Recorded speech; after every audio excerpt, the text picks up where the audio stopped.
ഈ എക്സ് മുസ്ലിം എന്ന് പറയുന്ന സ്വതന്ത്ര ചിന്തകന്മാരും അതേപോലെ തന്നെ ഈ സംഘികളും ഇസ്ലാമിനെ വിമർശിക്കുക എന്നതിന്റെ പേരിൽ പരദൂഷണം പറയാൻ വേണ്ടി തിരഞ്ഞെടുക്കുന്ന ഒരു ആയുധമാണ് മുഹമ്മദ് നബിയുടെ കല്യാണവും മുഹമ്മദ് നബിക്ക് എത്ര ഭാര്യമാരുണ്ട്, മുഹമ്മദ് നബി എത്രാമത്തെ വയസ്സിൽ കല്യാണം കഴിച്ചു എന്നൊക്കെ പറഞ്ഞുകൊണ്ടുള്ള ഒരു പരദൂഷണ പറച്ച്. അപ്പോ മറ്റുള്ളവരെയൊക്കെ പരദൂഷണം പറയുകയും പരിഹസിക്കുകയും ഒക്കെ ചെയ്യുമ്പോൾ അത് തിരിച്ചും കൊള്ളും എന്നുള്ളൊരു ശ്രദ്ധയുണ്ടെങ്കിൽ ആരും പറയില്ല. അങ്ങനെയാണെങ്കിൽ നോക്കുമ്പോൾ നമ്മുടെ ആരിഫ് ഖുഷിന് എത്ര ഭാര്യമാരുണ്ട്? 3-4 ഭാര്യമാരുണ്ട് എന്നാണ് പുറത്തെല്ലാവരും പറയുന്നത്. ആ 4 ഭാര്യമാരെ ഉപേക്ഷിച്ചിട്ടാണ് എക്സ് മുസ്ലിമും സ്വതന്ത്ര ചിന്തകനായി നടക്കുന്നത്. അപ്പൊ നമ്മളിവിടെ വന്നത് ആരിഫ് ഖുഷിന്റെ ഭാര്യമാരുടെ കണക്കെടുക്കാനല്ല, ബാക്കി സൗമ്യ പറയും. ഇപ്പൊ മുഹമ്മദ് നബി നേരിടുന്ന ഏറ്റവും വലിയ വെല്ലുവിളി അതാണുള്ളത്. അദ്ദേഹം കല്യാണം കൂടുതൽ കഴിച്ചു എന്നുള്ളതാണ് പ്രശ്നം.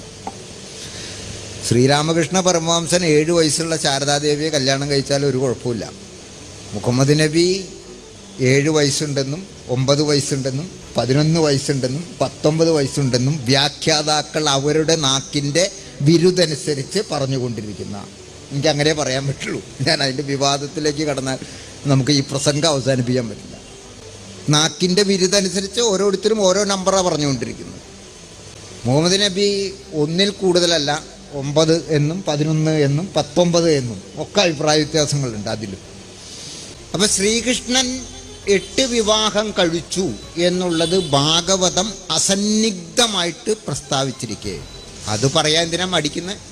അത് അന്നത്തെ കാലത്തെ രീതിയായിരുന്നു എന്ന്. ഇപ്പം നമ്മുടെ ആദർശ പുരുഷനായിട്ട് ഇപ്പോൾ കേന്ദ്രം ഭരിക്കുന്ന പ്രധാനപ്പെട്ട വ്യക്തിത്വങ്ങളെ എല്ലാവരും വിളിച്ചു പറയുന്ന സാക്ഷാൽ ശ്രീരാമനുണ്ടല്ലോ. ഈ ശ്രീരാമൻ്റെ അച്ഛൻ എത്ര ഭാര്യമാരുണ്ടായിരുന്നു? 3 ഭാര്യമാരുണ്ടായിരുന്നു. ദശരഥൻ മുസ്ലിം ആയതുകൊണ്ടല്ലല്ലോ 3 ഭാര്യമാർ ഉണ്ടായത്, ആണോ? ശ്രീകൃഷ്ണൻ മുസ്ലിം ആയതുകൊണ്ടാണോ 8 ഭാര്യമാർ ഉണ്ടായത്? ഇതൊക്കെ എല്ലാ നാട്ടിലുമുള്ള ഓരോ കാലഘട്ടത്തിൻ്റെ സാമൂഹിക പരിണാമങ്ങളുമായി ബന്ധപ്പെട്ട സ്വാഭാവിക കാര്യങ്ങളാണ് ഇതൊക്കെ. ഇതിലൊന്നും അസ്വാഭാവികതയില്ല.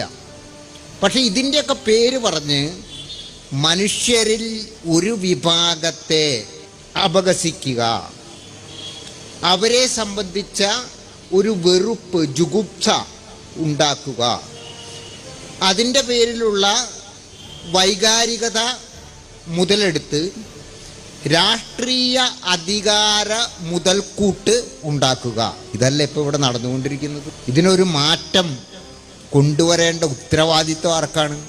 നമ്മൾക്കെല്ലാം.